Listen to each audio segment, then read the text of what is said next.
All right, thank you very much. Folks, we are at the High-Speed Rail Authority item. We are at page 7 of our agenda. The first issue that we have teed up is a conversation that is focused around a joint statement that was issued by Congresswoman Anna Eshoo from San Mateo, Santa Clara, and Santa Cruz counties, as well as by Assemblymember Rich Gordon, who represents portions of San Mateo and Santa Clara counties, and myself about a week or so ago. There was a joint statement that we issued. We did not attempt to design the entire system from San Francisco to San Jose. We did, however, lay out a few criteria that we thought were explicit and helpful with respect to what high-speed rail done right on that stretch of the corridor might look like. And we wanted to have a little conversation about that today. And I want to be very clear. All three of the folks who spoke, Congresswoman Eshoo, Assemblymember Gordon, and myself, continued to describe ourselves as supporters of high-speed rail done right. That's a phrase that I think we have been using for probably a year and a half now or something like it. My own personal preference would have been to avoid the need to issue the statement. I have said repeatedly in a variety of forums, both here and in speaking with my constituents, designing the high-speed rail project for California is definitely outside my job description. That being said, after waiting a year and a half to have someone come forward and describe what high-speed rail done right looks like from the authority, I came to the conclusion that if I wanted to push the project in that direction, I was going to have to provide some at least broad outline of what I thought that looked like, and as it happens, my colleagues in government shared that view, as well as shared the view about what high-speed rail done right up and down that particular corridor looked like. I want to be very clear, and a copy of the statement is attached, that all of that is in the context of the larger project. I understand that folks have to make decisions with a statewide perspective, even as they are sensitive to local concerns. I think all three members of this committee at various times have indicated their agreement with that view, that local concerns need to be addressed, but that's as part of a larger debate and discussion about the system. And so what I wanted to do was ask folks from High-Speed Rail here today to respond to the statement and to have some conversation about that, because this is not just a question about impact on a local corridor. This is also a question about the very viability of the proposal in terms of its ability to move up and down that corridor, which means by definition it's also a conversation about the viability of the whole project, since the project has to get from one end of the state to the other, or it isn't a project under Prop 1A. It's also a financial issue. At the risk of stating the obvious, the funds are not unlimited for this project.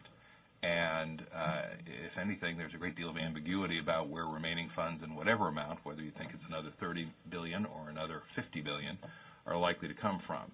So to the extent that we saw an opportunity to reduce costs up and down the corridor, that also, in our view, meant that the project writ large is more likely to be viable over the long haul if we can avoid unnecessary expense.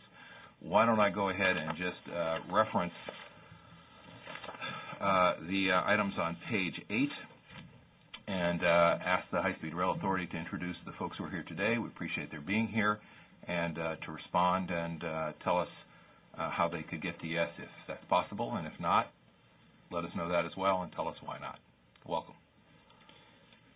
Thank you, Mr. Chairman. My name is Rudolph Van Ark. I'm the CEO of the High-Speed Rail Authority, and I have with me Danae Aitchison, who's our counsel for CEQA and environmental issues, and Kerry Povahidi. She's here for the financial part if we get to it. And can I ask the counsel, your last name is what again, please? It's Aitchison, which is Aitchison. Aitchison. Aitchison, Scottish. Thank you. Thank you, Ms. Wright. When I refer to someone, I'd like to have their name right. I think you know Kerry Povahidi, also a bit of a difficult name, but she's been here more often. Thank you, Ms. Povahidi. Welcome. So, Mr. Chairman, members, firstly, thank you. I'd like to say thank you, firstly, for appointing 2 new board members to our board. This was, in my opinion, a great achievement. Bob Belgenorth, who's actually here, he unfortunately has to leave because he's got another commitment this afternoon, as well as Jim Hartnett. I think both of them will be good contributors to the board of high-speed rail, and they both have been appointed through the Senate, so I think that's a good achievement. We greatly appreciate, and Senator SIMITIAN, you've often said that the commitment that you and also the other co-authors of the statement have to making high-speed rail happen, and also to your commitment to doing it right, because we also want to do it right. I obviously must tell you that our board has not given comment to your thoughts yet. We haven't had a board meeting or something, so the comments that I'm giving to you today, you know me, you've asked me to be open and fair and tell you the truth always, and that's what I will do, and I am a technical person, so I'm going to be giving you those inputs so we can understand them together. So we are committed to work together on something that you've put forward. We think we recognize the concerns of the people on the peninsula and the residents, and we want to work to address these concerns. I'm there very often myself, but also others do go there. We agree with you that there are great opportunities to enhance that corridor together with CalTrain, and I think you know as well, we have worked with CalTrain actually all the time we've been there, and Mike Scanlon, his staff, and myself and my staff work very well together to try and find a way forward. We also agree that we should be looking at all possibilities to reduce costs for the system, and in fact to ensure that the combined system on the peninsula becomes something that people need and can benefit from. The long-term nature of the project requires that we continue to plan, you mentioned it yourself, for the entire system and for the longer term, and I think we'll touch on that again in our discussion. But this does not mean that everything is cast in stone, and obviously there's flexibility, and we have to talk about that as well. However, as we have communicated also with your office, we have questions about the blended system. And Mr. Van Ark, I apologize for the interruption. For my colleagues, the core of the proposal is that for that stretch from San Jose to San Francisco, that rather than think of this as two separate systems with duplicative costs and impacts along the corridor, that we think about how we can use existing infrastructure upgraded, and we call it a 21st century CalTrain, which presumably would involve electrification and positive train control, so that we can have a blended system that integrates a 21st century CalTrain with high-speed rail. That's the fundamental core of the notion. And the reason for that is so that we can avoid the 60-foot viaduct up and down the corridor, so we can stay within the existing right-of-way, and so that we can avoid the extra billions that would be associated with doing a duplicative system. And when we get to the conversation about what the entire system is in a minute or two, when I let Mr. Van Ark get back on point, I think that's when the conversation will get interesting in a hurry. Back to you, sir. So obviously our main concerns revolve around two laws that we believe we do have to, we don't believe, we know we have to meet and work according to. The one is Prop 1A. And if I talk a bit about Prop 1A from just a few aspects I'd like to put on the table, and that's from an engineering or design perspective. There are some parameters that are very clear, and therefore we don't know how we together can find a solution to these. And the one is that we have to be able to travel the time in a time of 30 minutes between San Francisco and San Jose. So that is one issue in Prop 1A, which we don't know what the solution is on that recommendation on the blended system. Second one is we have to have a capability to transition intermediate stations or to bypass these stations at mainline operating speeds. We can go into a little bit detail a bit later on, but that is an issue that clearly also has a very strong limiting effect on the capacity of the line. You understand that the two systems, high-speed and commuter rail system, operate at very different modes. Commuter rail systems have to stop at basically every station. High-speed rail doesn't want to stop at every station, and that's why to meet 30 minutes, you've got to get past these trains, and you cannot get past the trains because you're behind them, where they are loading and offloading passengers along the corridor. So I think for that reason, Prop 1A actually very clearly specified that you have to bypass these stations so that when a train is in the station, you must be able to bypass it. And the next thing is Prop 1A also refers and clearly states we have to have grade separation. Now, obviously, all these things may not be necessary right up front. And therefore, we have the other concerns from a legal perspective, and not maybe from a design perspective or an engineering perspective. From a legal perspective, we have the concern about the shortening of the planning horizon. Although high-speed rail is, we are fully on board with something I launched about 3 months ago at the board meeting, at one of our board meetings, which we term phased implementation. And phased implementation is something similar to what you're talking about. And we are, with phased implementation, we just have the issue that it is one phase that has to be planned to lead to further phases, so that at the end of the day, we meet what we believe is the requirement of the project, Prop 1A, and also the requirements of CEQA to declare and to say what the needs are, what the environmental needs are of the system we will finally be building. How many phases are you anticipating on that corridor? Well, that's the thing, Senator. When we launched this phased implementation, when we decided to go to the Central Valley and we had a bit more time on our hands, we said we now have to analyze phased implementation.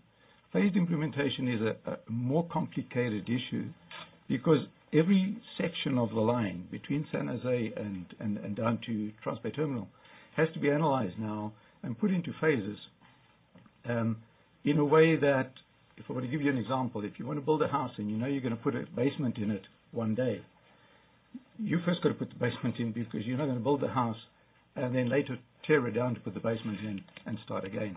So more or less in that manner, you first got to define where you're going to get to so that whatever you're building on top of it or whatever you're going to be doing on top doesn't have to be ripped down and rebuilt again later on. So phased implementation, which we just initiated a while ago, does exactly that. We set aside a year and a half of going through the whole alignment to put phases in place so that we can up the alignment throughput.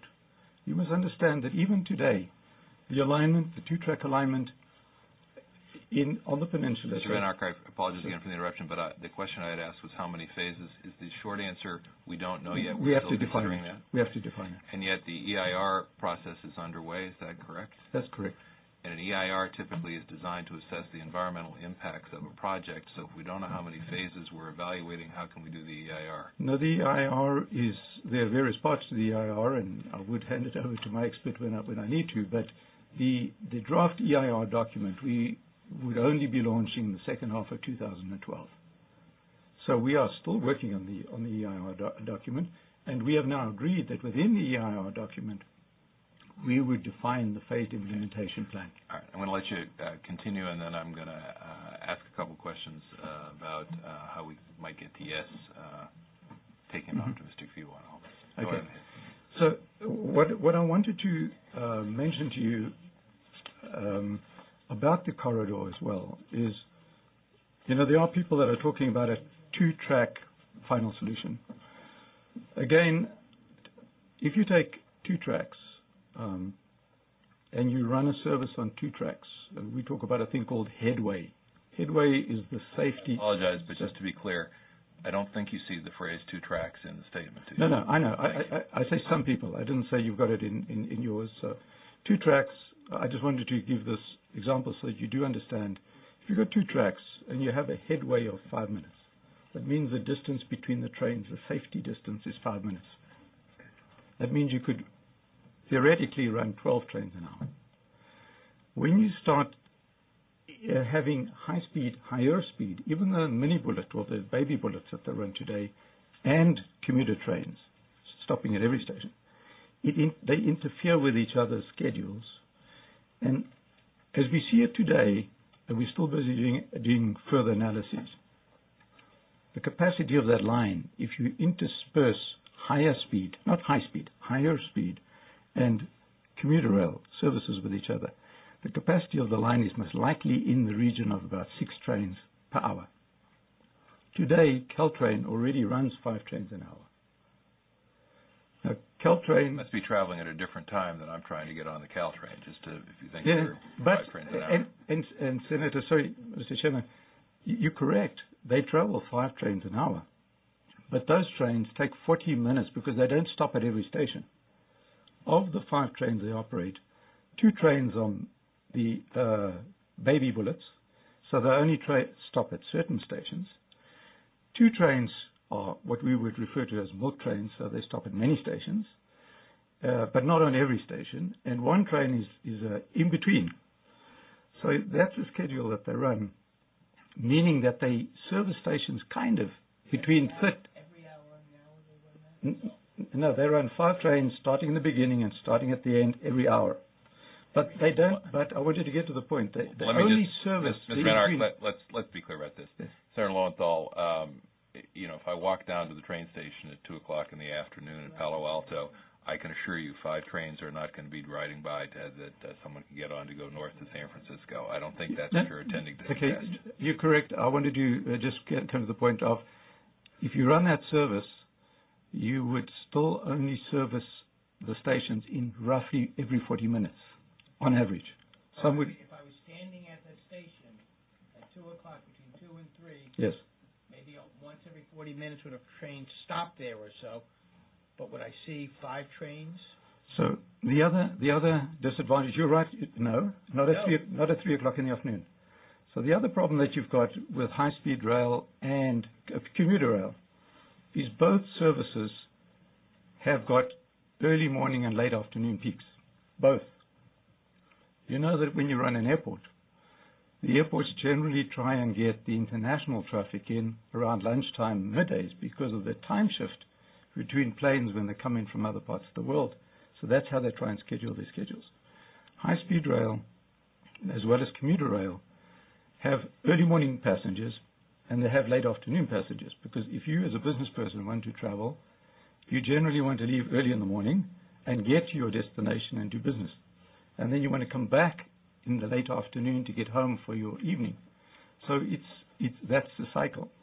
So when we talk about capacity, the peak capacities, early mornings and late afternoons, are very important. And unfortunately, the peak capacity of a commuter rail is similar to the peak capacity of a high-speed rail.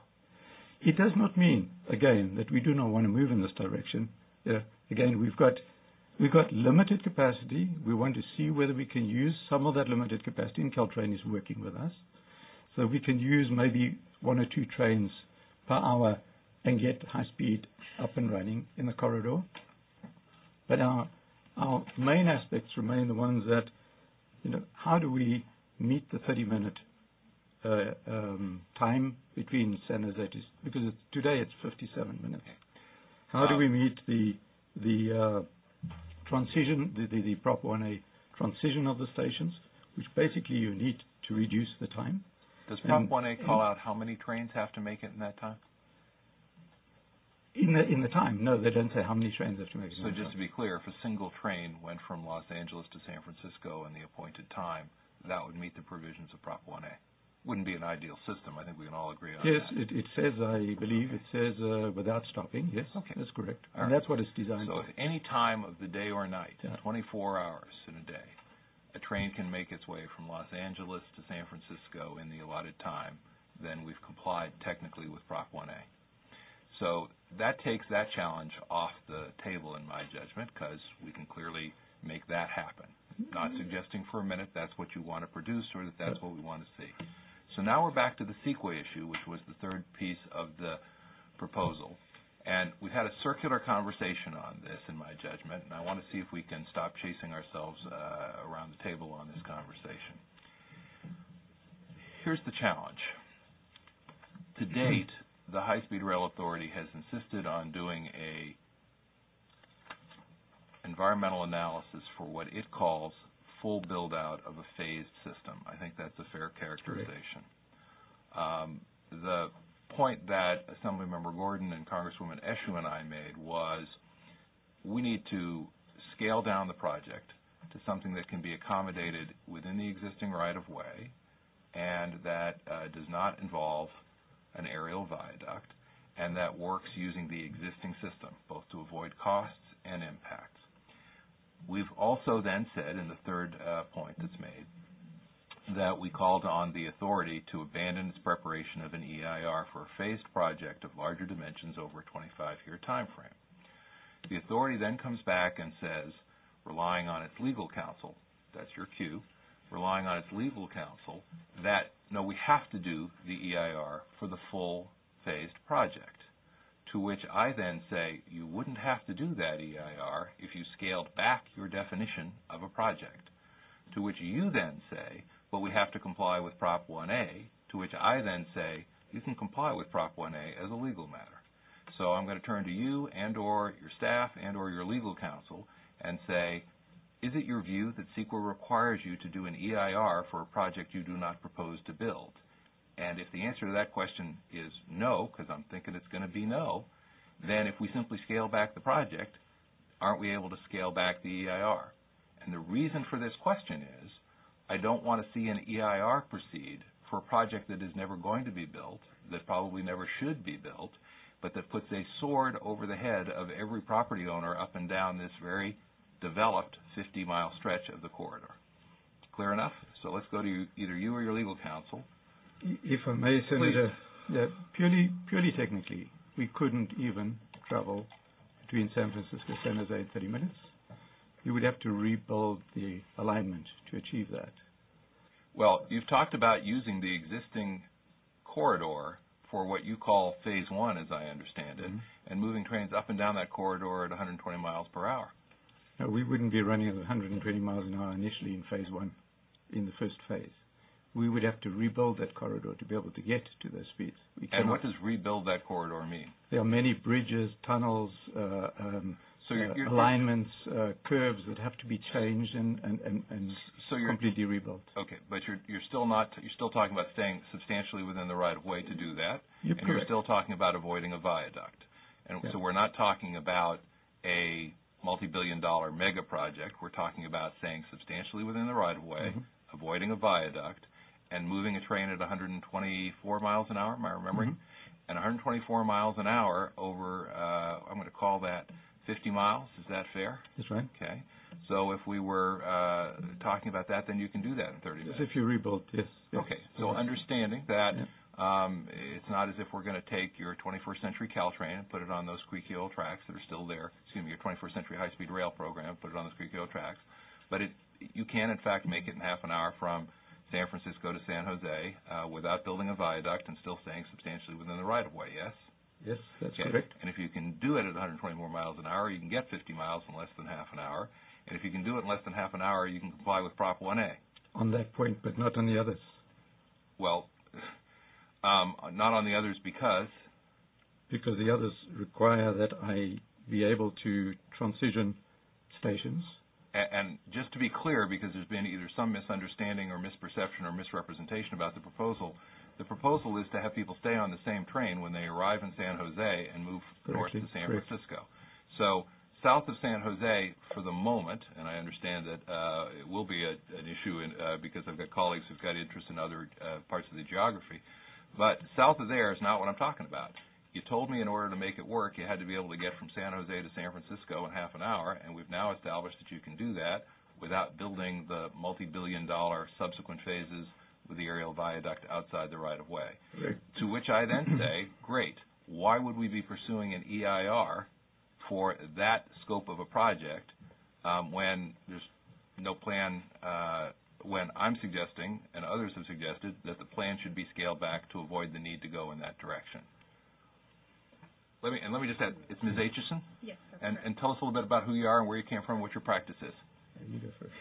Sure. Good morning, Mr. Chairman and members of the committee. Thank you for allowing me to be here today. My name is Danae Aitchison. I'm a Deputy Attorney General with the Land Law Section of the Attorney General's Office.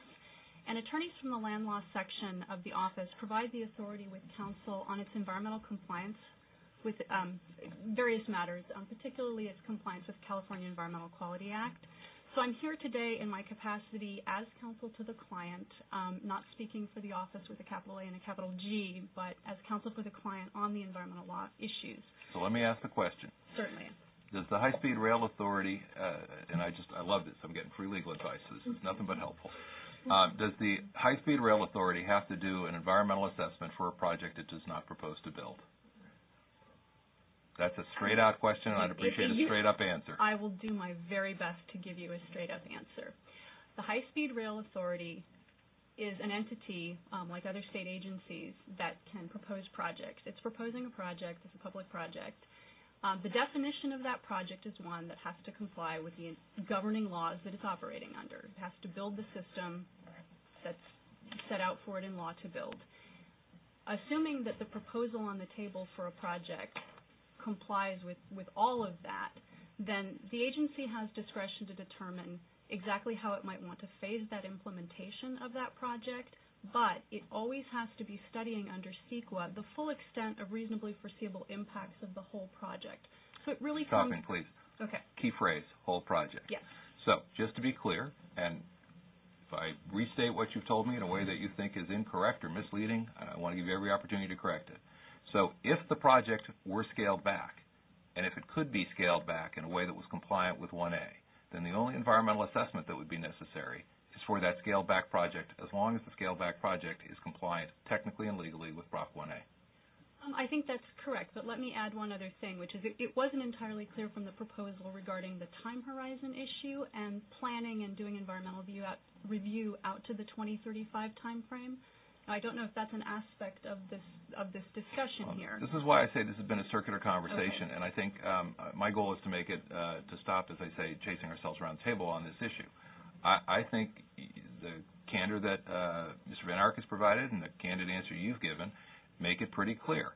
You do not have to do environmental assessment work for a project you are not proposing. And if you would recast the proposal, provided it is consistent with Prop 1A, then the environmental assessment work need only be done to the extent and scope of the recast proposal. We're clear on that? I think we are clear on that, sir. The only key is that the time horizon, under CEQA, it is required that as you're studying the whole of the action that's on the table, even if phased, you have to examine the reasonably foreseeable impact. And what I'm saying is, and what the proposal from the three elected officials says is, there's a phase, and then you're done. And we're not talking about going beyond that with the multi-billion-dollar viaduct project that goes well outside the existing right-of-way. And if the High-Speed Rail Authority said, you know what, we're prepared to accept that as our project, even looking out over the long-term horizon, then that is the reduced project that they would then be obliged to do environmental work on, yes? Yes, the key, of course, is whether or not the definition of that project would meet the design characteristics for the system that are set forth in the law. In Prop 1A. Correct. Great. Then I think we're headed down a good conversational path. Let me use a slightly more easily defined project. Have you ever been to City Palo Alto, where I live? I certainly have. I'm Great. a Stanford alum. Great. Then you're familiar with what we call the Palo Alto process. In Palo Alto, we like to say that process is our most important product, actually, and I think Mr. Van Ark has been discovering that since his arrival in the community. If someone came to the Palo Alto City Council and said, I want to build a 400-unit condominium project. I want to do 200 units, and then 20 years from now I want to come back and do another 200 units. You and I think, would agree that they have to do environmental assessment work for a 400-unit project, right? I'm not sure I caught that. For the whole of the project. For the whole of the project. Correct, yes. Yeah. But suppose Palo Alto City Council said, as it might, sorry, folks, you're only going to get to do 200 units. And you're only going to get to do 200 units, period, end of story, and that's what we're approving. Would the environmental assessment work only be for 200 units? Well, under that particular circumstance, if your private applicant were to essentially withdraw, then the answer would be yes. And I think that's the question. Let me just use a different phrase. Okay. If my private applicant were essentially to downsize his project from 400 units to 200 units and understand that that was the limited scope of the project, then that's the only thing that they'd be doing an EIR for, right? Yes, that's correct. And the distinction would be, under that scenario, you may or may not have similar, legal implications for what is or isn't required as a public project. So here the authority is operating, as you have already identified, under the design characteristics of Prop 1A. I think we're in my view, a much better place than we have been for a while, which is I think we have clarity that the authority's position is that it has to deliver a project that is technically compliant with Prop 1A. And by the way, I see our Assembly colleague, Assemblymember Galgiani. I'm sorry I didn't see you through the rail and the bodies, but welcome and thank you for being here. I appreciate your interest. We have to build a project that's, the authority's view is we have to build a project that's compliant with 1A, and we have to do an environmental assessment that would be compliant with CEQA for a Prop 1A compliant project. And to which I would then say, great, let's have a conversation about what a Prop 1A compliant project might look like that doesn't look like what is currently being proposed for phased implementation between the time of today and the year 2035. Thank you. Senator Lowenthal, now that you've learned more about the area I live in than you ever had hoped to, any comments or questions? This has been an ongoing education center. Thank you. Not a For all of us. For all of us. So I'm just enjoying the process. All right. And seeing how agreement is arrived at, and I'm very impressed. Ms. Fuller, anything on this issue? Actually, are we ready to move to Southern California for a moment? We are. Once we finish this item up, I want to give these folks a moment to pause, catch their breath. But unless you have questions about this issue, what I would like to do is go to public comment on this issue. And actually, I think probably the best bet would be to say if folks who wanted to offer comment could offer comment just sort of roughly first on this issue if that's what they choose to speak to, and then others who have comments on high-speed rail, because we have a number of other items that follow. And let's get all of the public comment resolved, and then we'll go to members who have other issues for either the statewide implementation or for local aspects. Do we have members of the public who are here today to speak to this issue? Please raise your hand. Great. Come on up, because if you'll line up, and I think we'll use this microphone here. My apologies. It's not really ergonomically correct, but if you just come on up and try and limit your comments to just a couple of minutes, please.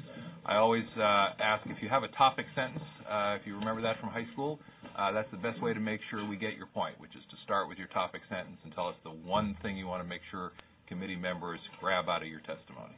Welcome. Thank you, members, for this opportunity to speak. My name is Daniel Kraus with Californians for High Speed Rail. I'm the executive director, and our group represents the people of California that want this system badly. They voted for it in 2008, and polls show that they still strongly support this project, even on the peninsula.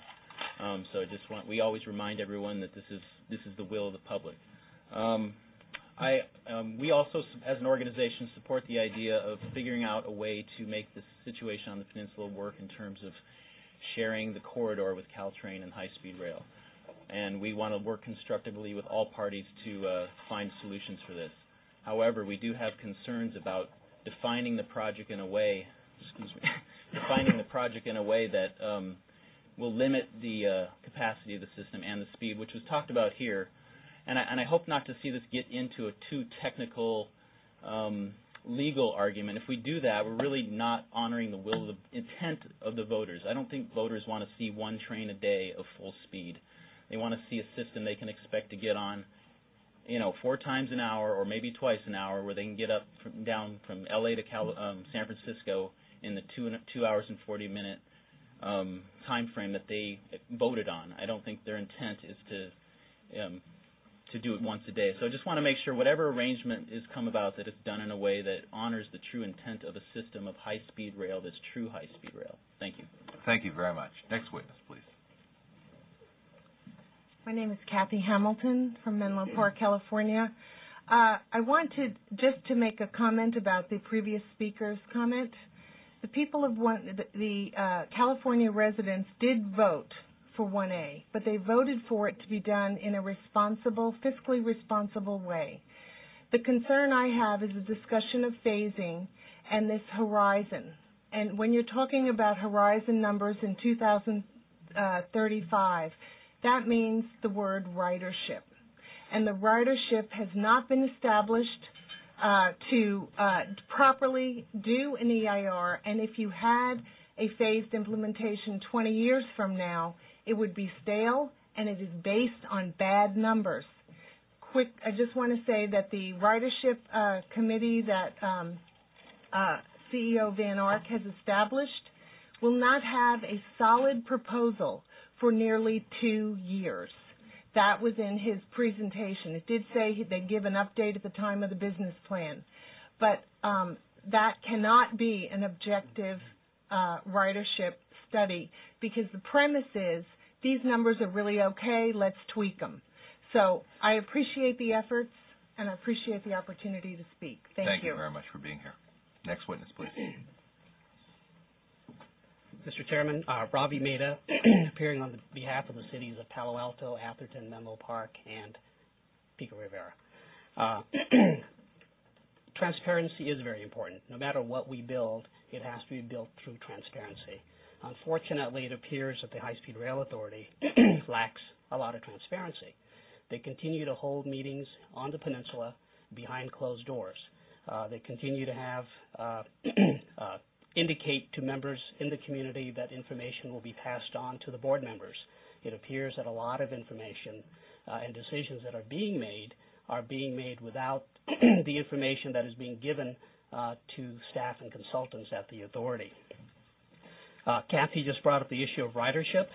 Ridership, no matter what we build, the very foundation of high-speed rail, whether it's a 2-track, 4-track, 2 stations, 10 stations, it's all got to be based on ridership. The ridership study by Cambridge Systematics, this committee through ITS has determined is fatally flawed. High-Speed Rail Authority has set up its own peer review committee, which again meets in secrecy. They've signed a confidentiality agreement that they can't discuss anything that they're doing with anybody. First, I think that violates the Brown Act, but much more beyond that. If we're going to be transparent, if this is the will of the people, that information should be provided to everybody. Lastly, Prop 1A requires that before any funding is provided to the authority, that they provide a business plan and a ridership study. Yes, they've got a ridership study. They've yet to provide a business plan. But I think inherent in Prop 1A is that both of these items have to be reliable.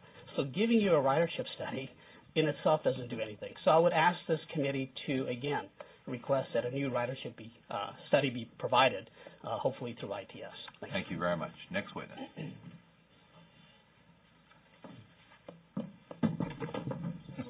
Good morning, Mr. Chairman. Charles Holtz from CCHSR. My topic sentence is, don't waste money on a very expensive EIR that will be of limited, if any, value downstream. We're now in the throes of trying to decide on the peninsula whether it's going to be 2 tracks, 3 tracks, 4 tracks, where and when, etc., all of which the answer to that question is dependent on a valid, high-grade ridership study. I don't accept the notion that you can have a less quality ridership study that, quote, is good enough for government work, because the challenges of making the right answer on the peninsula are totally dependent on that valid, reliable ridership study. I'm a practical guy. It seems crazy to me to go ahead and do a full-fledged EIR based on, to say the least, flimsy ridership study that provides the foundation for it. In addition, it's not only expensive for the state government and for federal funds that could well be wasted, it's going to cost each of the communities, the 20 or so cities on the peninsula, to come up with detailed responses to the draft EIR, which is going to require hiring consultants, et cetera. It's easy to estimate $1 million by local communities that don't have that money. So I beg you, don't fund an EIR that's going to be a waste. Thank you for your comment. Thank you for being here. And I believe this is our final witness on high-speed rail issues before we go to other members of the committee and then march through the other high-speed rail items. Thank you, Chairman Simitian and committee members. My name is Richard Tomac. I'm president of the California Rail Foundation. My topic sentence is capacity and speed and ridership are all influenced by a change in scope, and the change in scope requires examination of other alternatives which have been shunned by the authorities, such as the Altamont alternative. In many ways, this 2 hours, 40 minutes schedule does dictate action, and one of the ways it dictates action is you have to consider other ways of getting to Los Angeles that fast. And the thing is, if you have this capacity problem on the peninsula, which everybody has acknowledged, you must consider getting off that peninsula right-of-way before going the whole distance down to San Jose. And this is the thing that the authority has neglected for about 8 years now, and it needs to be reexamined now that the scope of this segment is being changed. Thank you for your comments, and thank you for being here. I believe that completes public testimony. Anyone we left out on this item? If not, then let's bring the matter back to the committee and ask, I believe, Senator Fuller, you wanted to take us in a different direction, both literally and figuratively, if I understand it correctly. Why don't we ask you to go ahead and raise any questions or concerns you might like the authority to respond to.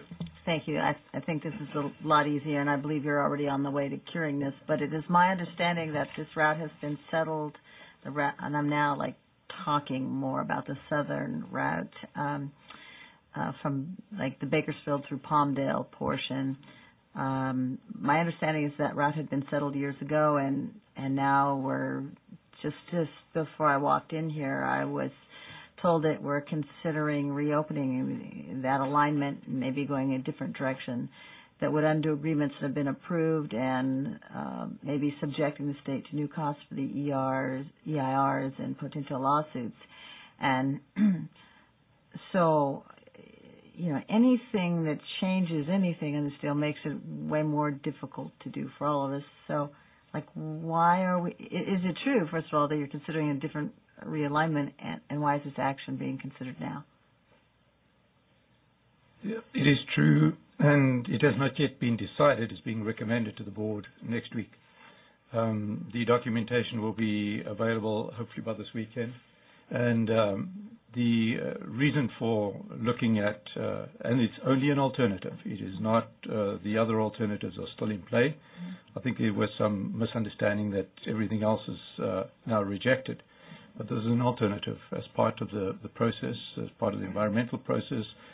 And as part of the investigation, it has become clear that what we've been analyzing and investigating up to now is becoming a lot more complicated than what one originally envisaged. And therefore, when one looked at other alternatives, it is clear that the Grapevine alternative is definitely a possibility, and we would be requesting our board to allow us to further investigate that alternative. I think, if I may, Senator, there are going to be some meetings with some of the interested parties this afternoon and so on, because maybe some of the excitement just needs further clarification. That's why I said documentation has not yet been distributed. Unfortunately, it's the way that these things are done. An agenda was distributed. The documentation is now being distributed. And hopefully by having some of the discussions, people will feel more comfortable with what is being recommended. And again, the other alternatives do not fall away. And I guess that was the first thing, is this probably, when you are putting out an agenda that has an impact of this magnitude, and there's one group that knows about it, and there's another group that thought they had the route but doesn't know about it, that, maybe I could just suggest you might want to do some announcements that there'll be stakeholder meetings with some dates around that, because it sort of doesn't go down well for one group to think they're sitting in a back room with someone else, and so on and so forth. So I'm just not going to go there too much more, but I would just specifically request that some realignment maps and meetings with both legislators and stakeholders to get the information out as soon as possible. Because now the way this place works is that I have information, and I've lived in both areas so for extensive stretches of time. So the information is that one tiny, tiny city is more difficult to do something with than the whole EIR new thing that Tejon Ranch has put in place. It's like miraculous. So I hope you're taking all those things into consideration. Yeah. And you'll explain to us why, like, since there's already an existing train route going to one and there's not one going the, just we need some clarification. And Sue, thank you. We will, and we did try, just by the way, we spoke to a lot of people down there in the last few weeks before the agenda came out, but obviously we didn't talk to enough. So just sending out some, we're having hearings on it here, and here's some realignment maps that would be very helpful, and because now that people have certain information given out by other people, probably it's going to be twice as hard to work with this issue. Thank you. Thank you.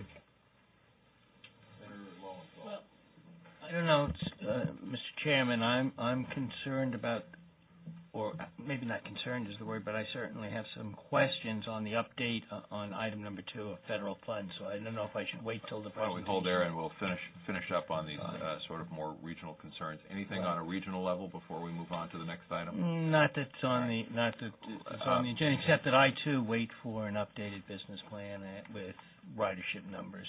And then this is an ongoing discussion we've had, and I don't have anything new to add. Thank you. And the statement that Assemblymember Gordon and I released with Congresswoman Eshoo specifically referenced the concern about the credibility of the ridership studies as the base, and the use of those studies as the basis for this larger phased project, which we don't believe. I concur. I mean, I think this legislature has been asking for that for the, and so this is a constant theme. Thank you to Senator Fuller, because her questions about agendas prompted me to remember a question I had forgotten. Could I ask the High Speed Rail Authority, do I understand that there is an upcoming agenda item sometime in the next month on this corridor that is an action item? I'm speaking now of the San Francisco to San Jose. The San Francisco-San Jose board meeting agenda item is to inform the board on what we would intend to do in the way of phased implementation.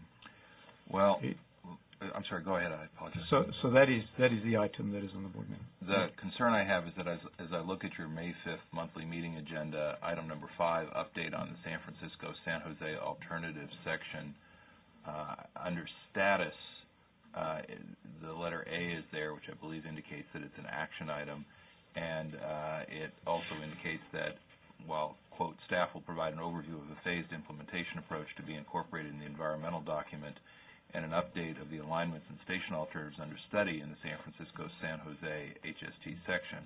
It goes on to say the board will have an opportunity to provide direction for this section. Could you tell us what that means in terms of potential action? And we're having this conversation, and I thought it was a good first conversation, if you will, about how we might eventually get to yes. But I want to make, and I apologize for this use of terms up front, but I want to make sure the train hasn't already left the station as we continue to talk about all this. So can you give me some indication of what action is anticipated, or some commitment that action won't be taken that precludes a change in course on these issues? The recommendation by the authority to its board is that we continue for the next 18 months to do the studies, as I explained to you earlier on phased implementation, and that the draft EIR would thereby be completed in the, I think, in the summer, fall of 2012. And if you changed your mind a month from now because we had a different take on this, we would go back to them with another recommendation or another proposal. So just to be very clear, and if it appears that I'm trying to put you on the spot, it's because I am, Mr. Van Ark. No action you take at the May 5th meeting will preclude a change of course, should that be the wish of your board on the San Jose to San Francisco corridor. There's nothing that I'm aware of that's going to change any course, right. Mr. Chairman. Can I have your assurance that if you become aware of something, that before you make a recommendation to your board, you'll be back to us on this? Okay.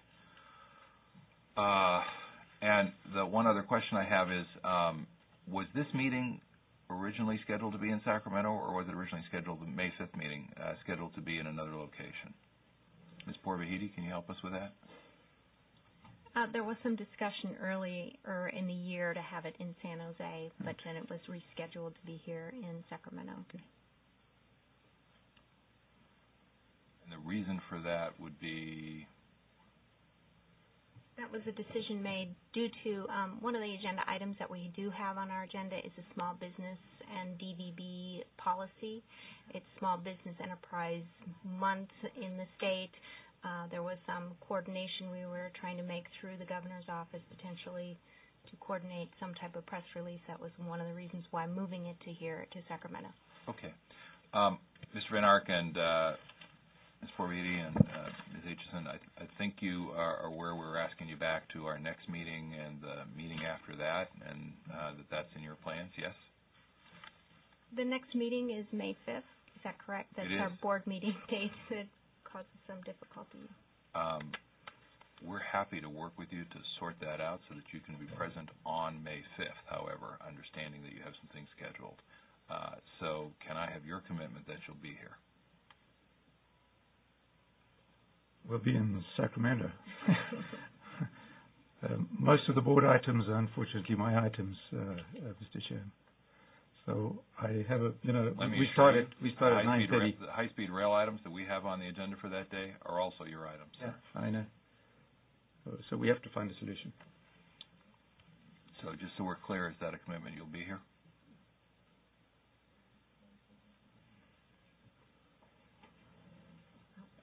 I will have to consult with my board, Mr. Chairman.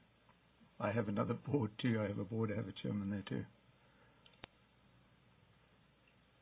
I'm going to ask the question one more time. Are we going to have you here? I will have to consult with my board. I'm sorry, but Okay. I think you're looking for $200 million this year. Is that correct? Yes. Then I think you have to make the case to both houses of the legislature that the $200 million is going to be responsibly spent to a good purpose. And it would be my strong encouragement to you to be here to make that case. If you're not here to make that case, then I think you have to accept responsibility for the fact that you were not here to make that case. All right. Let's move on to update on federal funds. Any updates from the High-Speed Rail Authority on federal funds relative to what we've got in our agenda? Mr. Chairman, I believe what's in the agenda and the information that's contained in the various paragraphs of the agenda is correct. The values are what we know and what we have. As it's stated here, California has not lost any of the monies due to the reductions in high-speed rail budgets in Washington, D.C. What has happened is the FY11 budget of $2.5 billion was reduced to zero in Washington, but that does not affect us. And $400 million of the Florida money was reduced. That means today there is $2 billion in Florida money still awaiting distribution by the federal government. We have been told that would be decided, and that should be now in about 2 weeks' time, that $2 billion would still be allocated. We had applied for $1.4 billion thereof and with some options upwards. And we know that there have been many applicants for that money in Washington. Thank you. Senator Lowenthal, any questions about prospects for federal funds? Yeah, I just want to know how the board, what contingency plans there are and what messages there are. And I realize this may not have come yet before the board, or the board may not have addressed this, but right now we have a plan in which with the federal funds that have already been proposed, that we're going to have a line between Borden and I believe Schaffner, and that if there are the additional up to $1.4 billion, that will go from Merced possibly down to Bakersfield. That's the plan, and that seems where you're planning at this point.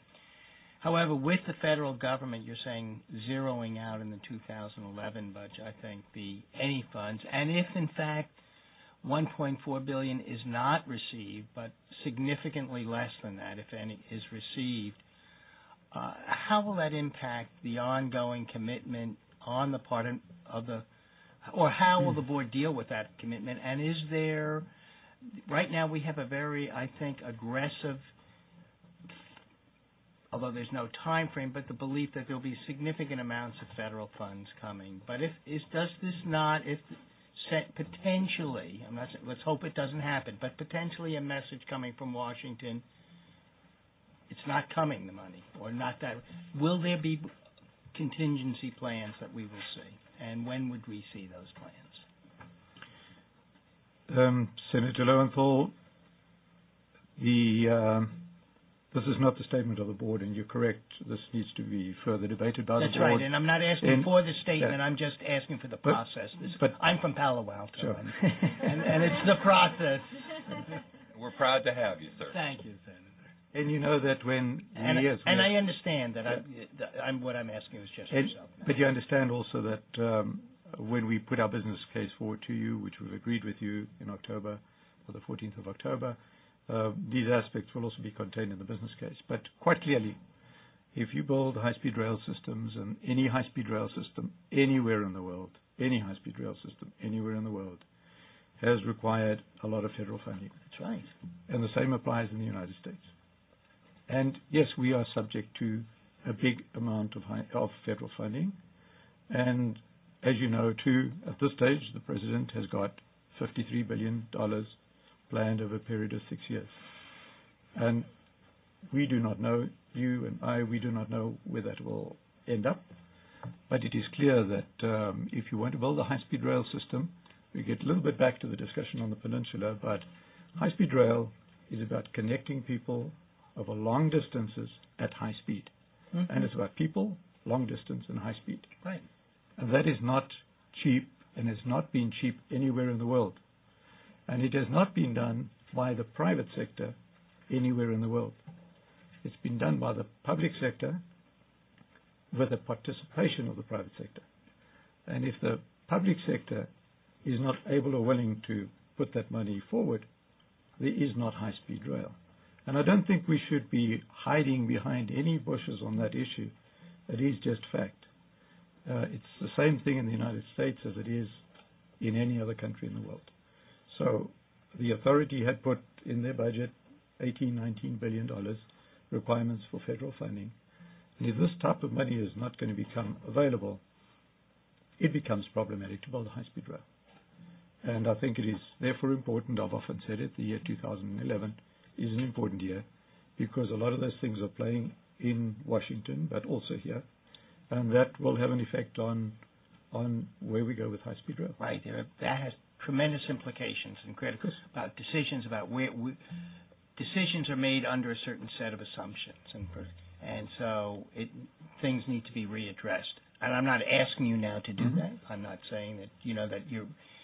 This is reality, and denial of reality gets us into much more trouble than. And I'm not saying that in any way at this moment. I'm just anticipating that decision points will come up very soon, and we would like to be part of, or at least open to communication clearly, mm-hmm. because these are far beyond California at this moment, and flexibilities may be needed greater, mm-hmm. and between the state and the federal government, communication there needs to be much clearer. It's nice to have wishes and wants, and we're there, but this project is much too important for all of us out here and yourself and the High-Speed Rail Authority not to make the most realistic kinds of decisions. And I'm not saying you have not up until now, but the reality is potentially changing, and we need to be communicating very clearly mm-hmm. as we move forward now. Good. All right.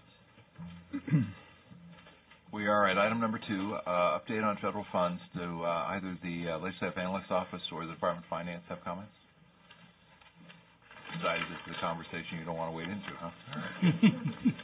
Takes us to item number 3, which is an update on High-Speed Rail Authority staffing. We're at agenda page number 10. It's an informational item. I think we've had quite a bit of conversation previously, Mr. Van Ark, about the need for positions and to have those positions filled. And I guess the question is, how are we doing? How many positions currently vacant? What subject matter areas are still lacking staff? Let's start there, I think. Again, the information in front of you is correct and updated. That means we have at this stage 19 people on our staff out of the 37 that we should be allowed to hire. The process has received quite a bit of momentum at this stage. Firstly, the 6 exempt positions have been approved, although obviously we're having to work with many departments to get this done, so we are at this stage working with our HR group, which is through DGS, with the Department of Finance, together with the Personnel Department and everybody to get the process through.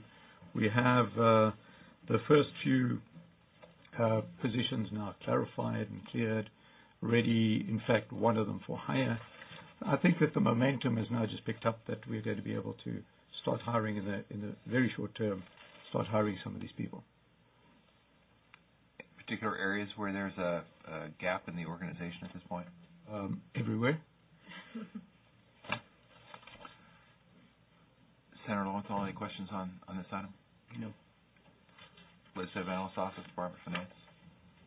Anything else you want to share with us at this point from the authority?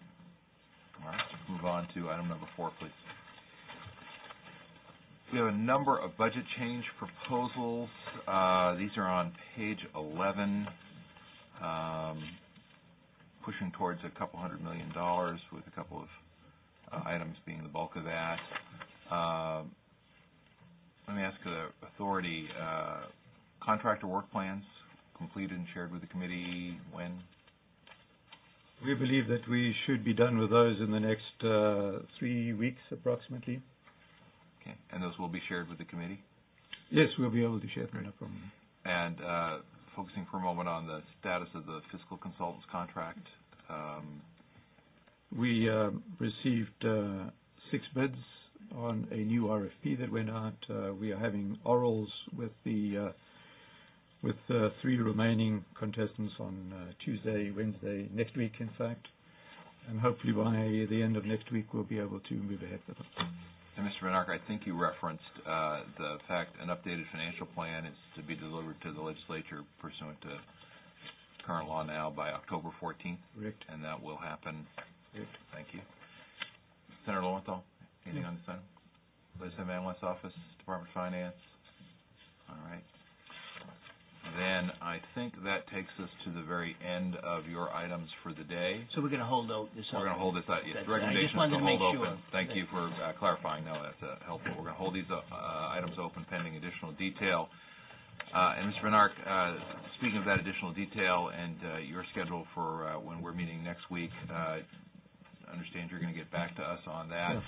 Our staff will be happy to work with your staff and your board if it would be helpful to set up a time certain so that you could count on being here at a particular time and spending a quality hour or so with us. And then your board would know that perhaps during that break time they could do other business. But we want to make it as easy as possible for you to be here to make your case. Okay? And as you can tell, we work through lunch. So it's good. So do we. So good. There you go.